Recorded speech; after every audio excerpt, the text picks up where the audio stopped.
வருமானத்துக்கு உட்பட்டு வாங்கும் தங்க நகைகளுக்கு வரி விதிக்கப்பட மாட்டாது என்று மத்திய நிதி அமைச்சகம் விளக்கம் அறிவித்துள்ளது. கருப்பு பணத்துக்கு அதிக வரி அபராதம் விதிக்கும் வகையில் வருமான வரி சட்ட திருத்த மசோதா பார்லிமென்டில் 2 தினங்களுக்கு முன் நிறைவேற்றப்பட்டது.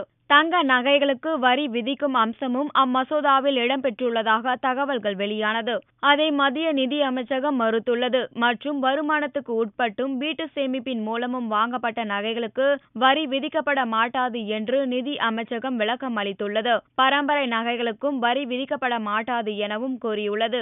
வருமான வரித்துறையினர் சோதனையின் போது திருமணமான பெண்கள் 500 கிராம் நகைகளும், திருமணமாகாத பெண்கள் 250 கிராம் நகைகளும், ஆண்கள் 100 கிராம் நகைகளும் வைத்திருந்தால் அவை பறிமுதல் செய்யப்பட மாட்டாது எனவும் மத்திய நிதி அமைச்சகம் கூறியுள்ளது. வருமான வரித்துறையினர் சோதனையின் போது வரம்புக்கு மீறி தங்கம் வைத்திருப்பது கண்டறியப்பட்டால் அதற்கு 60% வரி விதிக்கப்படும் எனவும் கூறப்பட்டுள்ளது.